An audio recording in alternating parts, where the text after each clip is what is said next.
tercer día, perdón, ya de nuestra feria virtual del día académico.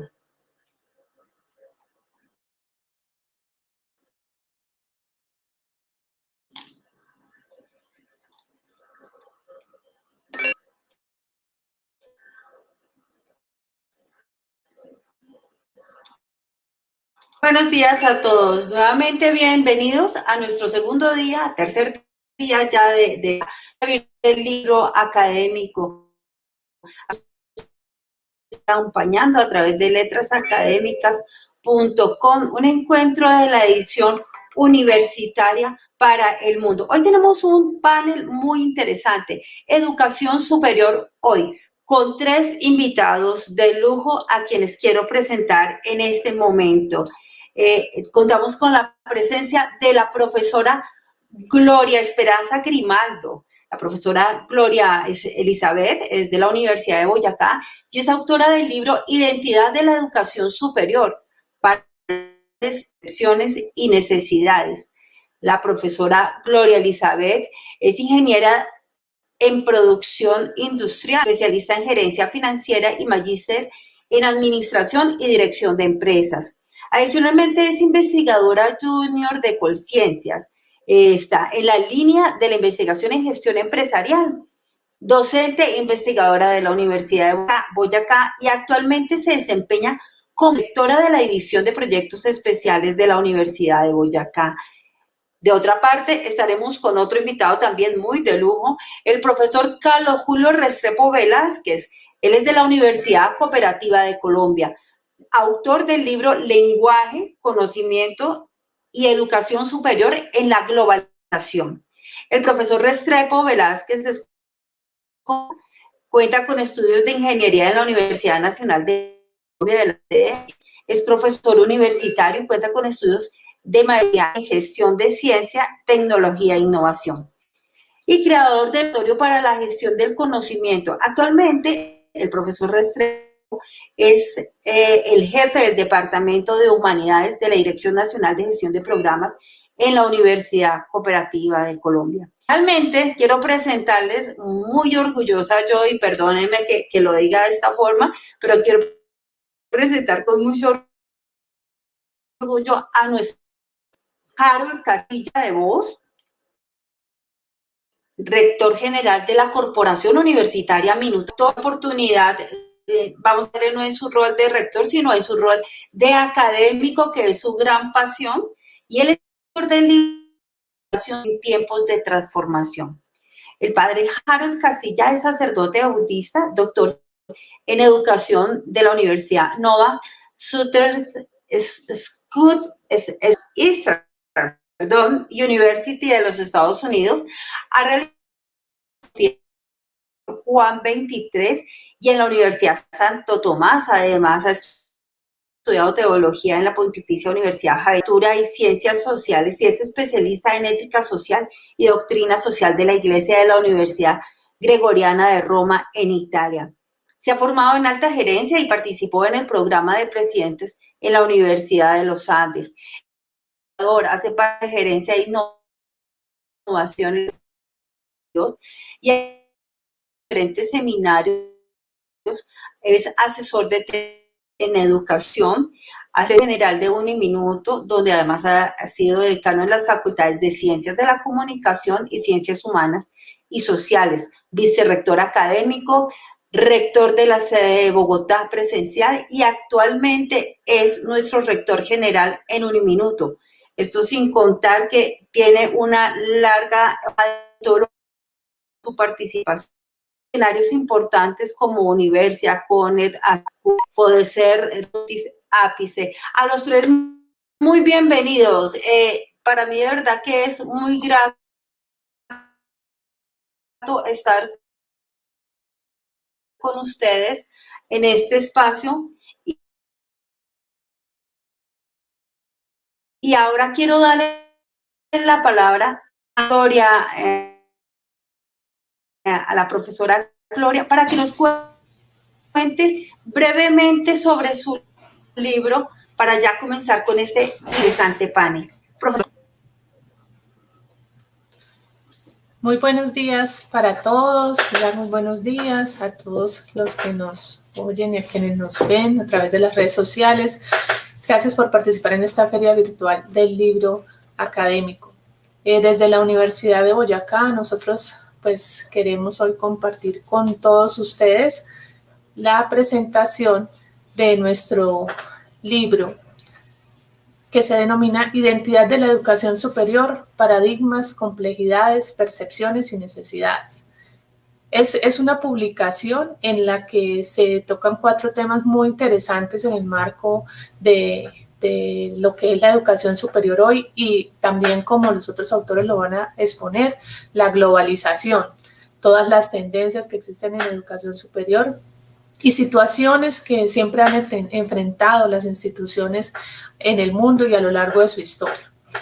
Nuestro grupo está de autores, es enriquecido, somos ingenieros en su mayoría, nos acompaña una psicóloga, pero todos muy preocupados e interesados en el tema de la educación superior, todos con experiencia en la educación superior y queremos darle una mirada a la educación superior desde el ámbito de la gestión, desde su parte administrativa, de su gestión, y ese es el documento que venimos a presentarles, el cual está estructurado en 4 capítulos que pues muy rápidamente voy a presentarles.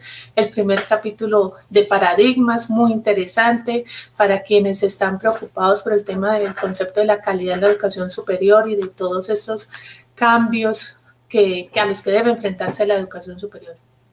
En nuestro siguiente capítulo, complejidades, que aborda entonces temas muy interesantes como la pertinencia, como el cierre de brechas sociales, el gasto público, la educación virtual, y hace un comparativo entre Colombia y Latinoamérica, ver cómo todas estas complejidades también son transversales a nuestros países vecinos.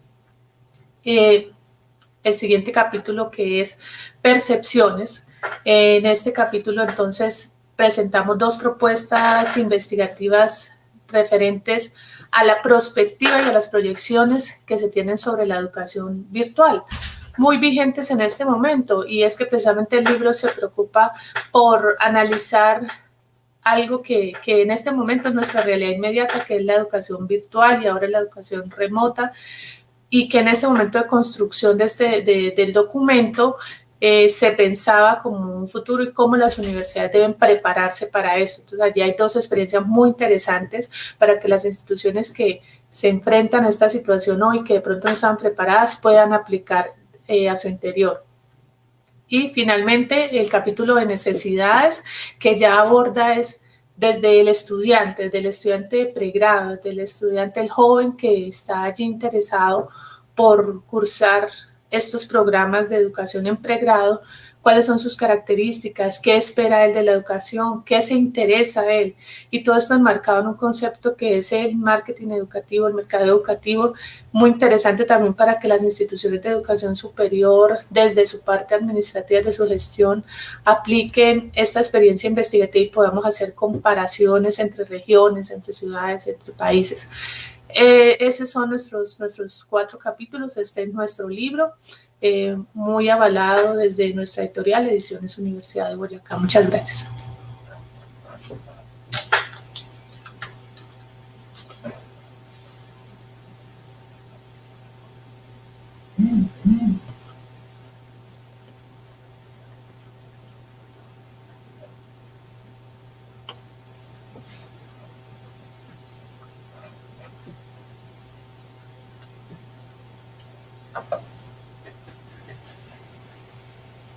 Muchas gracias, profesora, ha sido un gusto. Le damos paso al padre Harold para que haga su intervención. Bueno, muchas gracias por el espacio compartido en esta mañana. De manera especial, pues, agradecer a esta feria virtual del libro que permite realmente que podamos integrarnos reconociendo esa producción, esa gestión, esa producción y, por supuesto, esa apropiación del conocimiento de nuestras instituciones de educación superior en Colombia. Agradecerle a todas las personas que seguramente están conectadas a este este momento, de este panel, y de manera especial, pues compartir esta palestra con mis compañeros académicos de la Universidad Cooperativa y de la Universidad de Boyacá, nuestra profesora Gloria y nuestro profesor Carlos Julio. De verdad que un momento para aprender, como siempre, no hay ocasión que no nos invite al aprendizaje, y qué bueno poder compartir estos desarrollos de nuestras instituciones que nos permiten crecer juntos, ante todo para servirle a Colombia a través de la educación superior. Quiero también, al igual que la profesora Gloria, hacer una síntesis, muy síntesis de la propuesta de desarrollo del libro que de manera especial hemos construido a partir de múltiples reflexiones en torno al tema de la educación superior, y qué bueno estar en una mesa temática alrededor de ella en un contexto tan determinativo como el que estamos viviendo hoy, pensando en ese presente y en ese futuro de la educación superior. Entonces les agradezco, si tienen la presentación, que la pongamos un momentito para presentarle así a modo de síntesis el libro que he publicado desde el día de ayer. Pilar, si quieres, ¿quién tiene la presentación?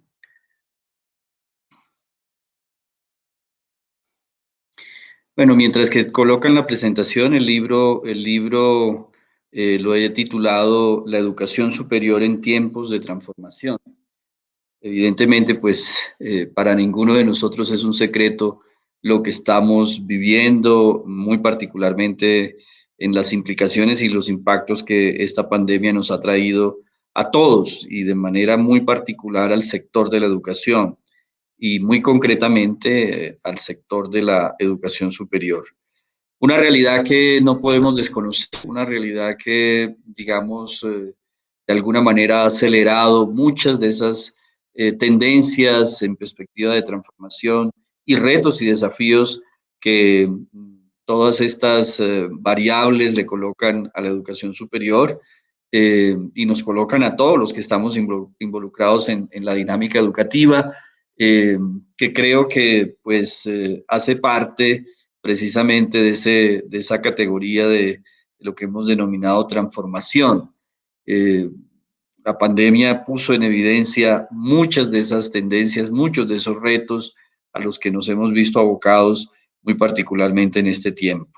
Y el libro pues trata de recoger unas reflexiones en torno a esta temática, fruto de una permanente lectura, sistematización, análisis crítico de fuentes de información importantes, de tanques de pensamiento alrededor de la dinámica educativa superior, en perspectiva nacional, pero también mucha perspectiva internacional, y que me ha permitido realizar un ejercicio académico de comparación, o de lo que llamamos educación superior comparada, que es parte, digamos, de una temática que trabajo como profesor en la Universidad de Nova, en Estados Unidos, como profesor tutor de esta institución, y que tendré la posibilidad también de desarrollarla este tiempo de verano, como ellos llaman, con un grupo en particular de Puerto Rico.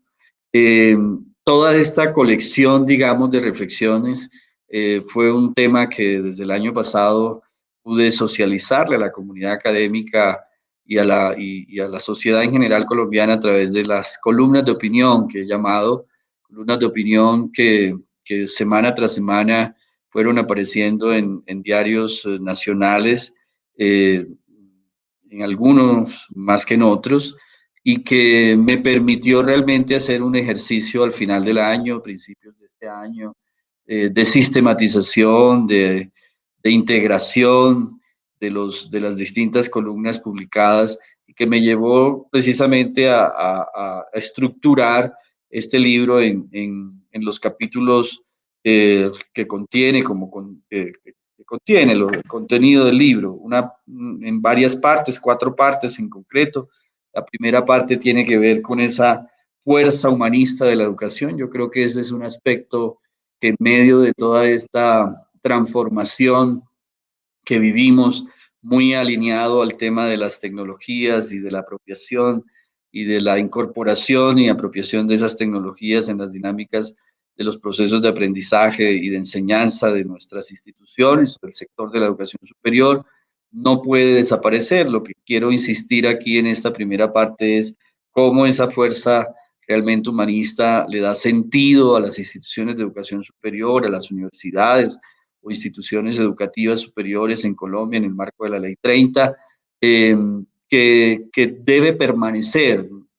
Va más allá la propuesta, digamos, que hacemos las instituciones de educación superior en términos de formación integral, en términos de una formación que está permanentemente permeada por principios, por valores, por ética, por ciudadanía, por responsabilidad social, por las posibilidades de que esta educación realmente permita movilidad social, inclusión social y justicia social como un factor de desarrollo importante, pero qué bueno que las instituciones de educación superior entendamos que somos más que una plataforma, diría yo, de las tantas que hoy están en el mercado para ofrecer formación en competencias y habilidades propias que certifican o hacen posible que las personas entren al mundo del trabajo o al emprendimiento. Ese diría es como un gran capítulo, una primera parte. Una segunda parte tiene que ver con lo que significa la educación en su, como lo decía la profesora Gloria, el propósito, la identidad de educar y de educar en este contexto y en este nivel de educación superior. ¿Cuál es ese propósito? ¿Por qué educamos? ¿Para qué educamos? ¿En qué sentido esos procesos educativos, esos proyectos educativos determinan el desarrollo de las personas, determinan el desarrollo de las comunidades, de las regiones, de los territorios donde nosotros prestamos nuestros servicios de educación superior? Creo que allí hay también todo un capítulo que recoge varias de estas columnas que nos hablan de la educación como un motor de esperanza. Sabemos que un motor de desarrollo social es la educación, y entonces la educación ¿para qué? Y es parte, digamos, de lo que trabajo y reflexiono en esta segunda gran parte de este libro, la educación superior en tiempos de transformación. Y vendría la tercera parte, que pues a todos nos ha correspondido de alguna manera vivir, que llamo educar en la era digital.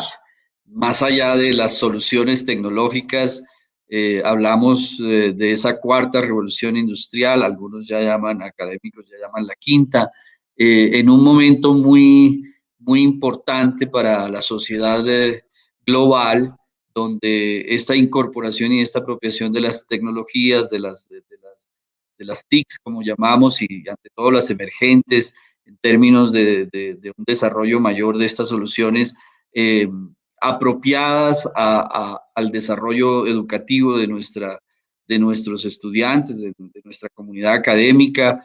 Yo muy coloquialmente siempre he insistido en que debemos ir más allá de los fierros, muy coloquialmente lo digo, nuestros hardware, nuestros software, en función de la pedagogía, en función de la didáctica, en función de que realmente debemos no solamente tener nuestras soluciones tecnológicas a la mano, sino que realmente eso ayude de verdad a todo lo que significa un proceso de enseñanza-aprendizaje y especialmente de aprendizaje con las mejores soluciones en un contexto de analítica de datos, en un contexto de blockchain, en un contexto de inteligencia artificial, que tiene que realmente ser apropiado en los procesos didácticos y pedagógicos de nuestras instituciones.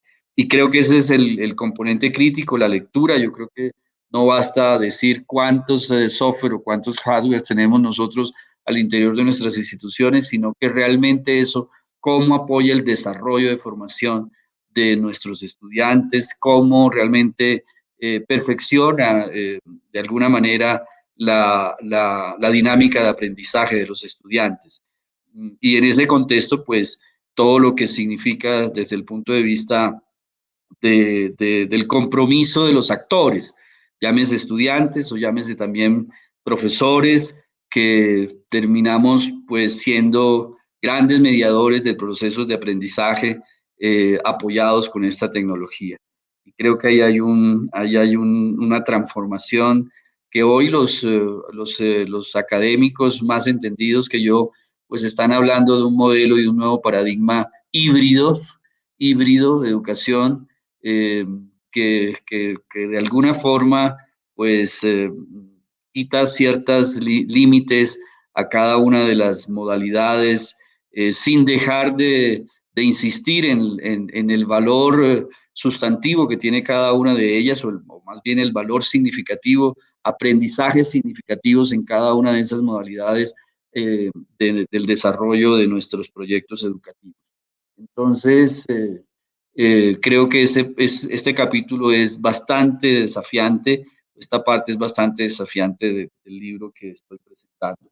Para terminar con una cuarta parte, que es reimaginando precisamente la educación superior. Son las grandes preguntas que nos dejan todas estas otras preguntas y cuál es el futuro de la educación superior, hacia dónde nos encaminamos, cómo podemos realmente liderar y gestionar los proyectos educativos en un contexto de cambio. Pues sabemos que esto, y allí pues todo el concepto de liderazgo educativo de los actores, y especialmente los que estamos al frente de la gestión, o como profesores, docentes, en una perspectiva virtual y global, internacional, o global más bien, de un proyecto de educación que creo que nos interpela. Este futuro, ojalá lo podamos realmente pintar de la mejor manera posible en medio de esta incertidumbre que vivimos, en medio de esta gestión del cambio. Yo creo que tenemos que ser hombres y mujeres en el campo académico y en la gestión académica de nuestras instituciones, capaces de gestionar también estratégicamente ese cambio para que todas estas nuevas maneras podamos realmente incorporarlas y podamos dar eficazmente lo necesario para nuestros estudiantes, que es lo que más nos preocupa, el aprendizaje de los mismos. Diría que estos son como los grandes 4 capítulos de este libro, con algunas conclusiones y unas tablas y figuras que de alguna manera evidencian pues las reflexiones y el trabajo realizado. Muchas gracias. Muchas gracias, Padre Harold, por la presentación. Muchas gracias por esa socialización que hace en este maravilloso espacio. Vamos a continuar con la presentación del maestro Carlos Julio Restrepo, a quien damos la bienvenida para que continuemos conociendo también su obra y para que a la luz también de su experiencia nos pueda compartir un poco más de esto que ha logrado él descubrir y, por supuesto, que ha logrado consolidar en su texto. Buenos días, profesor. Bienvenido. Muchísimas gracias, buenos días para todos. De parte de la rectora de la Universidad Cooperativa de Colombia, la doctora Maritza Rondón, reciban un fraternal saludo, especialmente para la comunidad institucional de la Universidad de Boyacá, a mi compañera de panel, Gloria Elizabeth Grimaldo, un saludo también para la comunidad de Uniminuto, al padre Harold Castilla, también compañero de panel. Muchas gracias a los organizadores de esta segunda feria virtual del libro académico, a Letras Académicas, a Redbook. Saludos también a todos mis compañeros de la Universidad Cooperativa de Colombia que trabajamos en el conocimiento, en especial a Daniel Urquijo Molina, el gestor editorial que ha hecho posible todas estas realizaciones. Les voy a compartir entonces una breve presentación del libro que hoy tenemos el gusto de presentarles acerca precisamente de todo lo que nosotros pensamos que es importante en la nueva realidad. Esta es una realidad que es inevitable. Es precisamente un libro que tiene que ver con el conocimiento y el lenguaje. El libro se llama Lenguaje, Conocimiento y Educación Superior en la Globalización. Es el tomo 10 de una colección que se llama Acontecer Mundial, es dirigida por el doctor Edgar Vieira, a quien también le damos un agradecimiento y un saludo muy especial, aunque no nos está acompañando porque hasta ahora está presentando otro libro en la feria. El capítulo 1 de este libro empieza diciéndonos con una frase de George Steiner: lo que no se nombra no existe, y nos habla de lo importante que es nombrar. Lenguaje y conocimiento, este primer capítulo plantea ideas básicas para comprender el lenguaje como concepto determinante de la comprensión crítica de la realidad. Su diferencia en términos afines como idioma, lengua y habla. Lenguaje, idioma, lengua y habla son los temas del capítulo 1 y allí se exponen algunas aplicaciones disruptivas como las tecnologías del lenguaje, ahora son las que le paso a la inteligencia artificial. Pero no se habla de eso, se habla solamente de lenguaje, idioma, lengua y habla. El capítulo 2 inicia con una cita de Eduardo Galeano. El código moral del fin de milenio no condena la injusticia, sino el caso. Se llama Conocimiento y Economía. En este capítulo se expone cómo la combinación entre conocimiento y economía ha tenido consecuencias geopolíticas fundamentales hasta cambiar nuestras formas de entretenimiento, producción y educación. En el capítulo 3, que inicia con una cita de nuestra artista colombiana, Doris Salcedo, dice: podría resumir mi trabajo en una palabra: impotencia. Conocimiento y humanidades es el capítulo 3 de este libro, y así como en economía y ciencia el conocimiento es esencial para su avance, lo es también para las humanidades, en especial para el fortalecimiento de la calidad educativa. En este capítulo 3 se exploran similitudes entre artistas y profesores, la obra de ambos. Se explora la magnitud de los programas de humanidades en educación superior en Colombia, obviamente con un sentido crítico, pero totalmente real. El capítulo 4 del libro se llama Reconocimiento de la geopolítica, con una cita del filósofo Byung-Chul Han.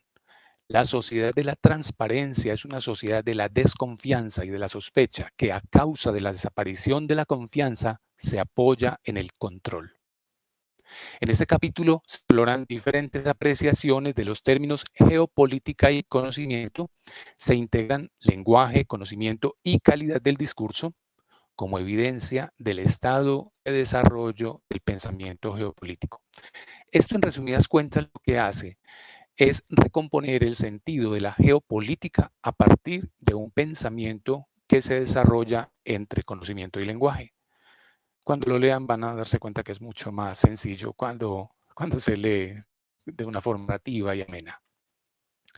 El capítulo 5 empieza con una cita de nuestro director Manuel Unigarro, el autor del modelo educativo de la Universidad Cooperativa de Colombia. Él y un equipo muy grande, llevamos desde el año 2011 trabajando en el modelo. Empieza con esta cita: la educación ha de ser lógica, ética y estética. Conocimiento para la emancipación, ese es el capítulo 5, y expone el modelo educativo crítico con enfoque de competencias creado e implementado en la Universidad Cooperativa de Colombia, que se centra en un uso intensivo del lenguaje. Como pueden ver, estos 5 capítulos, cada uno va llevando hasta clausurar con el modelo educativo de nuestra universidad. Podríamos decir en síntesis que en el libro se plantea que el conocimiento no se gestiona. Eso lo dice todo el mundo, gestión del conocimiento. Pero en la realidad, el conocimiento es un fenómeno de orden intelectual, subjetivo e intransferible. Lo que hacemos generalmente es crear las condiciones para que cada uno de nosotros genere el conocimiento necesario. Que el uso preciso del lenguaje como habilidad humana, clave para la generación de conocimiento, define la calidad de la educación del ser humano. Estamos centrados en el ser humano, en todos los estados de desarrollo de su vida. Muchas gracias. Muchas gracias, profesor Carlos, por la presentación, por este discurso que nos ha dado, esta socialización que creo que contribuye, por supuesto, a acercarnos un poco y generar sobre todo la inquietud para que muchos más indaguen y se acerquen al documento, a la obra y, por supuesto, también a la luz de su lectura, contribuir y también aportar de sus reflexiones. Tenemos unas preguntas que queremos hacerles a nuestros panelistas, a nuestros autores aquí invitados, para que podamos socializar y, por supuesto, para que podamos brindar la respuesta desde lo que a cada uno ha construido a la luz de su obra y a la luz de su experiencia académica e investigativa. La primera pregunta que quisiéramos socializar es: ¿cuál cree que es el determinante de la calidad en la educación superior desde su obra? Quisiéramos iniciar con Gloria para la respuesta a esta inquietud. Bueno, Cristian, respecto a la pregunta, creo que la principal palabra que describe el determinante de la calidad de la educación superior para nuestro libro es la adaptabilidad, como una respuesta a un mundo cambiante, ¿no? Esa flexibilidad que el mundo del conocimiento requiere para cambiar conforme a las necesidades del contexto. Entonces, en este sentido, el concepto de calidad en la educación superior se ha vuelto polisémico y relativo, varía de acuerdo a los intereses de los grupos, tanto dentro como fuera de las instituciones. Y nuestro libro da cuenta de estas diversas miradas, además de plantear una reflexión crítica en torno al concepto de calidad, retoma temas que considera relevantes poner en discusión si lo que se quiere es alcanzar una verdadera calidad en la educación superior. También el libro plantea abordajes alternos que definen la calidad como una transformación. Se analiza una perspectiva cualitativa y no meramente cuantitativa, desde los estándares y desde características, factores, etcétera, sino más desde lo cualitativo, desde esa interacción académica de los involucrados, que fomente un poder y un enriquecimiento en el estudiante, para que el estudiante sea un aporte, sea una persona significativa para la sociedad. Y se plantea también que la educación tiene la responsabilidad de reconocer la calidad académica como un tema relevante, donde pues no solamente se debe aportar en estándares, etcétera, sino también a la formación integral de los estudiantes universitarios, que responda a la multidimensionalidad del ser humano y a su misma complejidad, donde no solo se forme desde lo disciplinar, sino también para la vida, donde se hace visible una calidad en la educación enfocada en redescubrir la calidad en un ser integrado en interacciones múltiples y en diversos procesos sociales. Por esto hablar de calidad debe ir más allá de indicadores y de políticas, debe profundizar en el sentido de transformación e impacto social dentro de este marco complejo y la existencia particular de la que hace parte. Bien lo decía el padre Harold, o sea, en las universidades no podemos ser una plataforma que certifica, ¿sí? La calidad se debe reconocer esa interdependencia de los procesos complejos y autoorganizadores que exige competencias y habilidades para continuar construyendo conocimientos y aprendizajes a lo largo de la vida. Y como decía mi compañero de panel, Carlos Julio, una calidad centrada en el ser humano. Ese es nuestro aporte. Muchas gracias por la presentación, Gloria, por los aportes. Vamos a escuchar al padre Harold Castilla para que a la luz de la misma pregunta nos pueda brindar también esa respuesta sobre cuál es el determinante de la calidad en educación superior desde su obra. ¿Cuál cree, padre Harold? Muchas gracias, Cristian, y por supuesto una vez más agradecimiento a Gloria y a Carlos por sus aportes también en este panel y esta mesa temática de educación superior. Yo creo que ya Gloria lo expresó, simplemente hago énfasis en algunos aspectos que a lo largo de los 4 capítulos que describen la propuesta de este libro estoy presentando, la educación superior por la transformación, da cuenta de lo que significa esa calidad. Yo creo que la calidad es un atributo importante de todo el proyecto educativo en perspectiva de un nivel de formación de educación superior, como lo tiene que ser seguramente para los demás niveles de formación de educación en nuestro país y en perspectiva global, por supuesto que sí. Creería que ese factor determinante tiene que ver precisamente con lo que finalmente todos estamos ávidos de lograr. ¿Cuál es el aprendizaje real, cierto, de nuestros estudiantes? Sabemos que, ya Gloria lo dijo, no nos quedamos, y hoy pues ese es el nuevo paradigma de la calidad, precisamente pasando de esos formatos de checklist, de checklist que hay que tener en cuenta. Finalmente son capacidades, yo lo entiendo así, también la calidad pues requiere de esas capacidades institucionales en función del logro de la misma, pero yo creo que hemos pasado a ese otro paradigma de una calidad entendida como esa apropiación, interiorización de un conocimiento y que habilita potencialmente a nuestros estudiantes con unos aprendizajes necesarios para la vida. Más allá, incluso desde el punto de vista de lo que hay que también tener en cuenta, pero que supera, yo diría, ese mundo del trabajo, ese mundo del emprendimiento. Y ese es parte del proyecto educativo de una institución de educación superior o de una universidad. Aprendizajes que transforman la vida de las personas, aprendizajes que de alguna manera también transforman las dinámicas de contexto, necesidades reales de contexto, territorios, localidades, en una perspectiva, por supuesto, de aportar en esa apropiación de ese aprendizaje al desarrollo social de nuestros territorios y de nuestras localidades. Y creo que en esa misma línea de lo que presentaba la profesora Gloria, creo que es importante entonces entender esa calidad como un concepto también de integralidad de las cosas. Estamos hablando de una apuesta de educación integral, estamos hablando de una apuesta de formación que integra procesos y dinámicas cognitivas, que integra, por supuesto, todo lo que debe pasar por el corazón, sabiendo que por ahí pasan nuestras emociones, nuestros sentimientos, nuestras pasiones, y que integra también simbólicamente estas manos que estoy aquí moviendo, el hacer.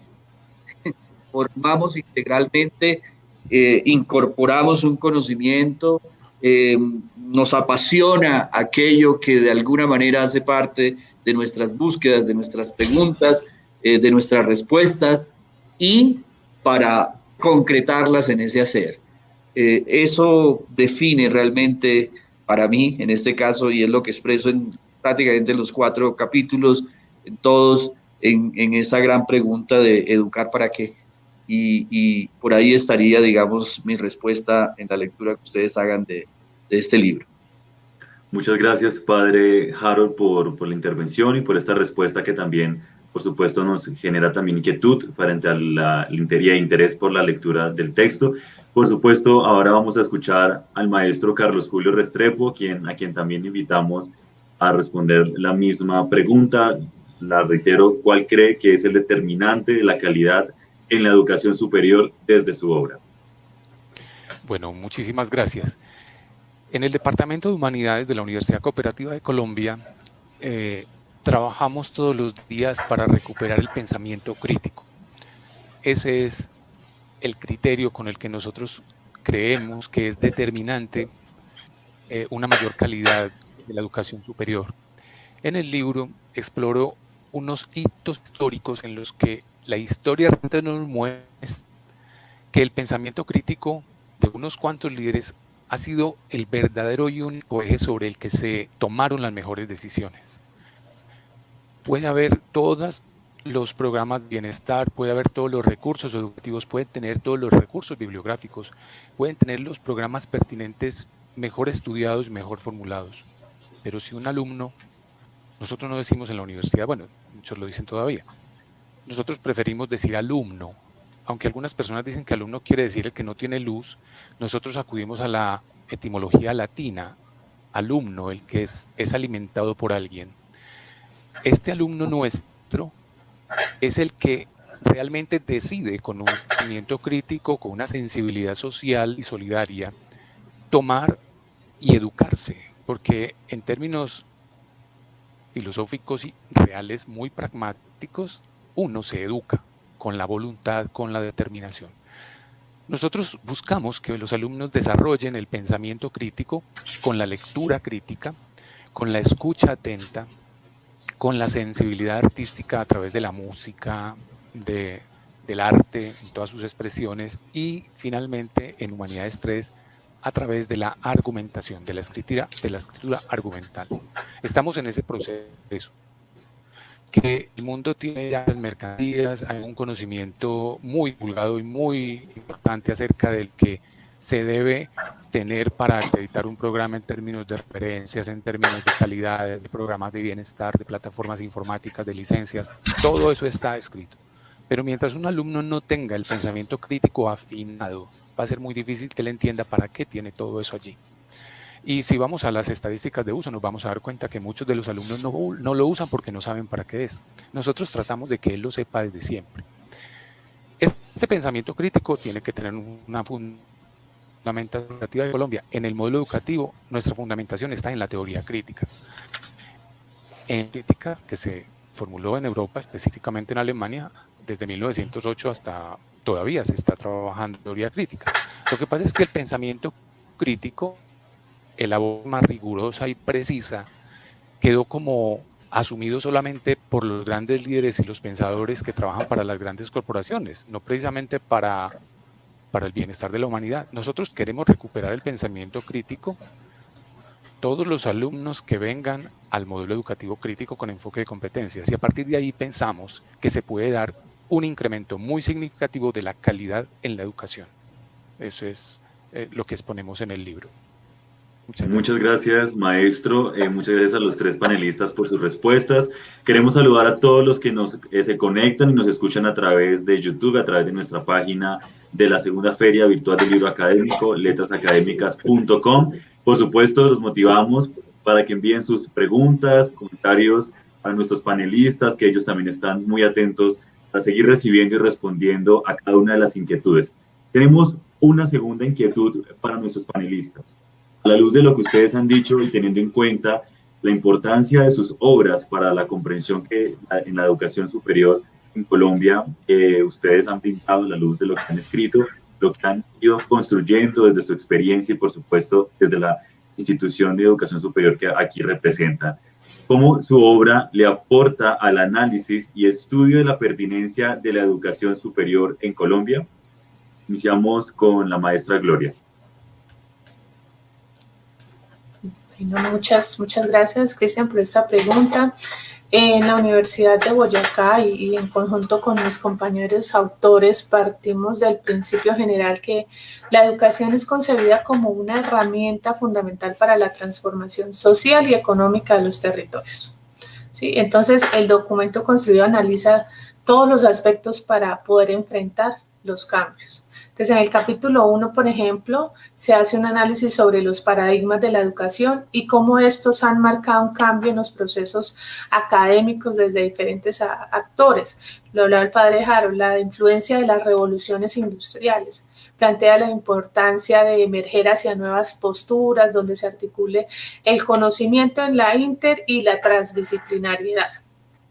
En el capítulo 2, por su parte, entonces, allí sí tratamos textualmente el tema de la pertinencia como un fenómeno en constante estudio, ¿sí? Que se relaciona con la incertidumbre y con los cambios de paradigmas que mencionamos. Y el capítulo 2 expone una revisión bibliográfica sobre las complejidades a las cuales se enfrentan las instituciones de educación superior en un entorno globalizado y cambiante, donde intervienen elementos que impactan en la transformación del capital humano. Otros elementos que se abordan en el capítulo 2 para analizar la pertinencia y la complejidad desde el punto de vista de la gestión de las instituciones de educación superior, pues es la deserción estudiantil, el cierre de brechas sociales, ¿sí? Cómo la educación superior es una herramienta para el cierre de brechas sociales, las inversiones en gasto público en educación, la educación virtual, y las interacciones entre las demandas sociales y económicas con las expectativas de los futuros estudiantes y los futuros egresados de la educación superior. Y finalmente en el capítulo 3 y 4, ya relacionado con el tema de pertinencia, se expone la articulación entre las necesidades del entorno, o sea, la demanda, y los programas académicos ofertados por las instituciones de educación superior, garantizando pues, que la formación impartida a las instituciones genere una verdadera solución a las problemáticas de los territorios desde los aportes que harán los futuros profesionales. Entonces, así, de esta forma, se abarca el gran tema de la pertinencia en el documento que presento desde la Universidad de Boyacá. Muchas gracias. Padre Harold. Muchas gracias, Cristian, también nuevamente a ti y a todos por la atención a esta pregunta clave. Atributos de la educación superior, en un lenguaje muy nuestro: calidad, pertinencia, cobertura, acceso, que lo hemos estado desarrollando en los últimos años de nuestra apuesta educativa en este país, Colombia, y cuando uno hace análisis comparativo en América Latina y por supuesto en otros continentes, Evidentemente, estos son atributos permanentemente en la preocupación que tenemos por un proyecto educativo superior que sea pertinente, en este caso, a propósito de la pregunta.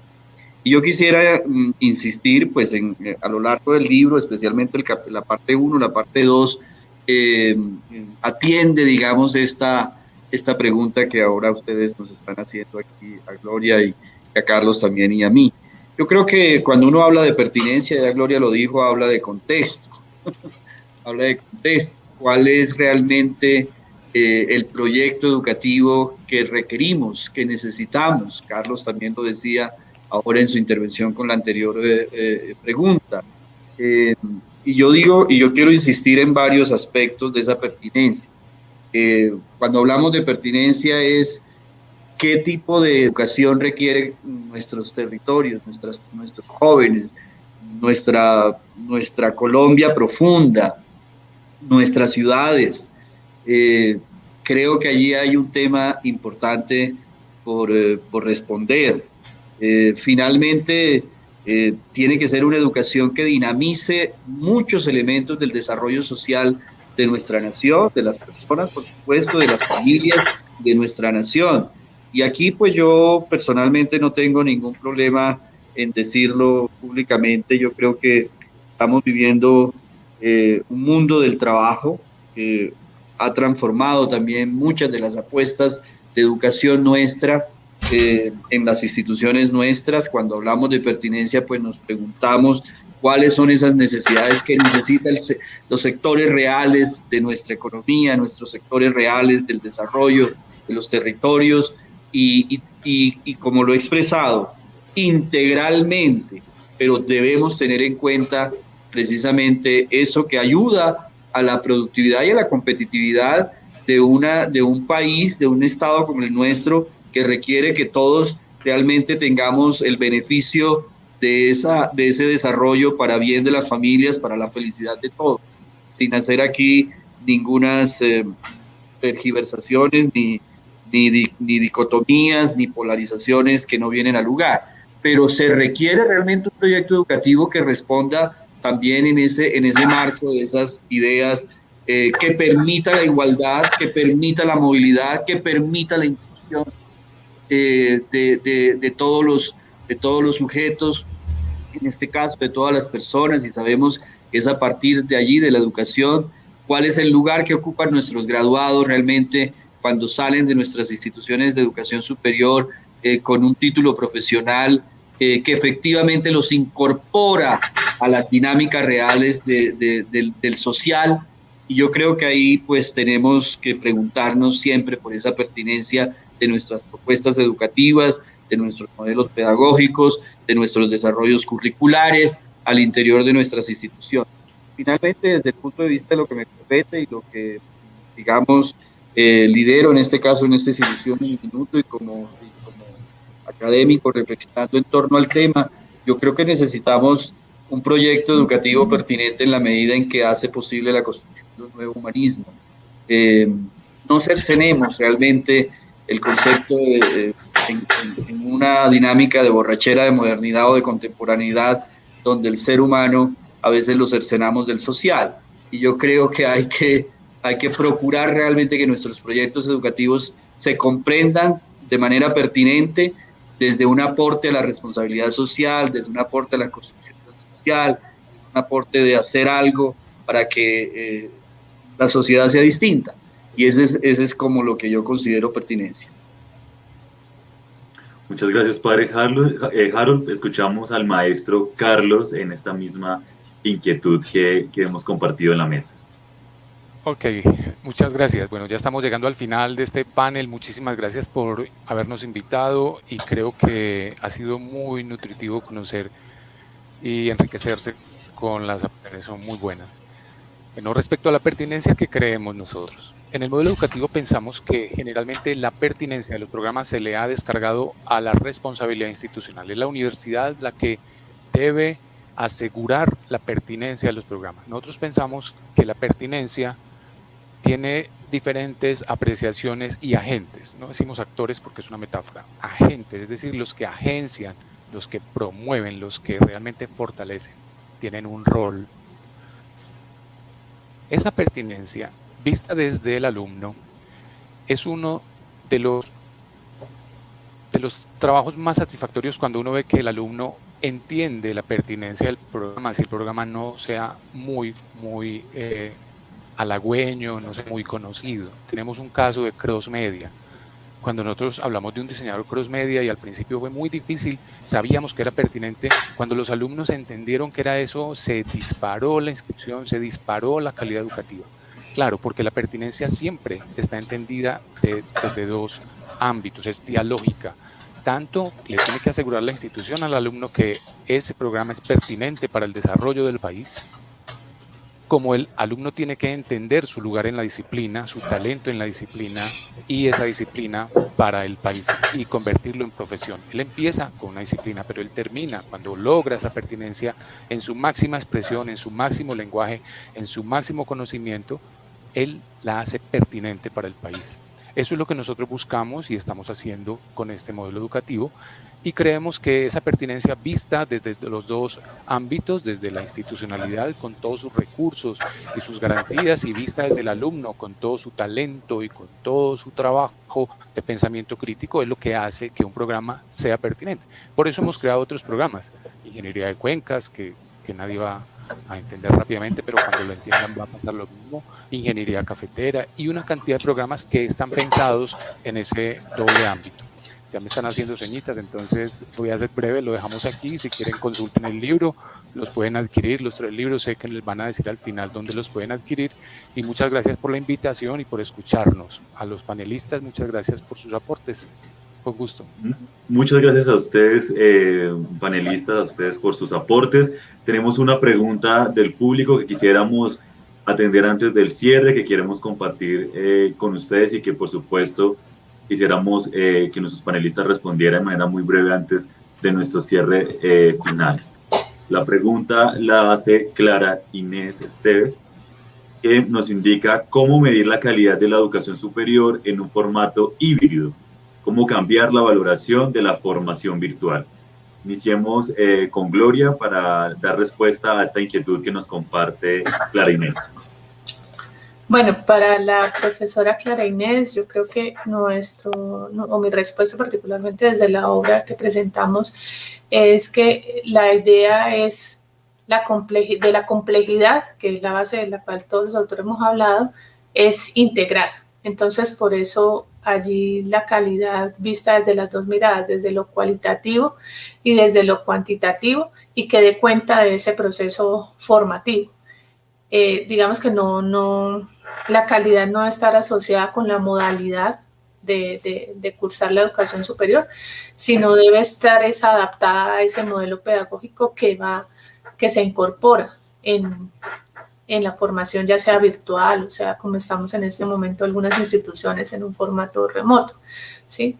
Y la formación virtual en este tema, en estos tiempos de pandemia, ha sido un escenario para reescribir su valoración, para repensarla, para darle un mayor valor y superarla. Entonces, yo creo que la calidad no debe discutirse lo cualitativo y lo cuantitativo y aportar a la formación integral.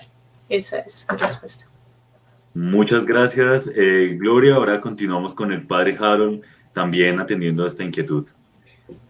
Completamente de acuerdo con Gloria, profesora Clara y todos los que están conectados en este panel. Yo creo que no depende del canal. Discúlpeme que lo diga así muy coloquialmente. Lo que la profesora Gloria llama las modalidades. No depende, la calidad no depende de la modalidad, porque finalmente la calidad tendrá que ser el resultado precisamente valorado a esa calidad en los aprendizajes de los estudiantes, como podemos evidenciar hoy en nuestras instituciones, y cualquiera que sea la modalidad a través por donde se desarrollan los procesos didácticos, pedagógicos, curriculares de nuestras instituciones, pues tiene que dar cuenta de esa apropiación, de ese aprendizaje, de esa calidad. Yo creo que esa es la respuesta. Muy bien, Gloria, y comparto plenamente. Finalmente, lo más importante es que nuestros estudiantes aprendan y que ese conocimiento sea pertinente. comparto plenamente eso. Cualquiera que sea el canal. Cualquiera que sea el canal. Muchas gracias, padre Harold. Y por último, escuchamos al maestro Carlos, también atendiendo a la inquietud de nuestra seguidora. Creo que se alinearon los astros, estamos de acuerdo. La modalidad no determina, para decirlo técnicamente, no determina la calidad educativa, pero es que la pregunta es cómo medirla. En el capítulo 5 del libro expongo el modelo educativo de la universidad y nosotros desarrollamos una técnica de cómo medir el estado de desarrollo de una competencia. Toda competencia de educación superior que sea susceptible de definirse en términos de descriptores e indicadores puede ser medida en 36 estados de desarrollo. 12 para el saber, 12 para el ser y 12 para el hacer. Ahí están lo ético, lo lógico y lo estético entendido como la interpretación que hace el ser humano de su realidad. ¿Cómo medirlo? Pues, si nos vamos a la competencia específica, no importa la modalidad, si es virtual, si es híbrida, si es presencial, si es combinada. Es el alumno el que con su sentido crítico, su uso intensivo de la comprensión de la realidad y del lenguaje, él puede desarrollar estados de competencia a fin de que desarrolle las actividades. ¿Cómo evaluarlo? De manera cualitativa lo hacemos en un modelo por competencias. Creo que esta pregunta nos daría para otro panel. Sería muy importante que continuáramos trabajando. Yo creo que las universidades tienen grandes logros al interior y estos son los únicos espacios que tenemos para socializarlos, pero si en algún momento hay inquietudes, preguntas, a través de los organizadores están nuestros correos electrónicos. Ha sido muy interesante. Muestra un porcentaje muy bajito de lo que hacemos cada uno en Uniminuto, en Uniboyacá, en la Universidad Cooperativa de Colombia. Muchas gracias. Muchas gracias a nuestros tres panelistas. Nuevamente, muchas gracias a todos los que nos han seguido a través de las redes sociales, de la página en Facebook y, por supuesto, de la página oficial de la segunda Feria Virtual del Libro Académico, letrasacadémicas.com.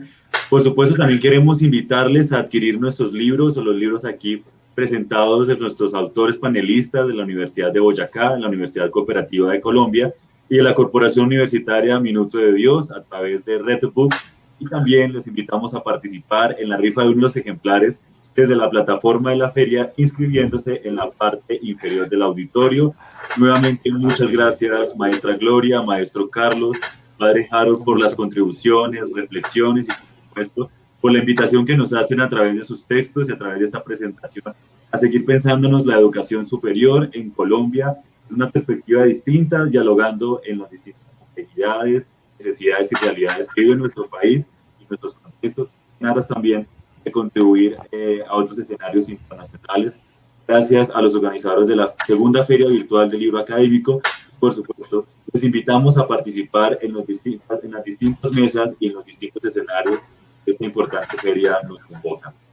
Muchas gracias a ustedes, un abrazo fuerte y feliz día para todos. Muchas gracias, Gloria, Carlos Julio y a todos. Gracias, padre. Gracias, Gloria. Dios les bendiga. Gracias. Hasta luego, padre Harold. Hasta luego. Doctora Gloria, necesito su libro, también el de Carlos Julio, pero lo necesito urgente para la bibliografía del curso que estoy preparando. Claro que sí, padre. Con mucho gusto se lo hago llegar. Yo le pido a Pilar que me ayude con eso. Muchas gracias. Sí, señor. Cuente con eso. Gracias.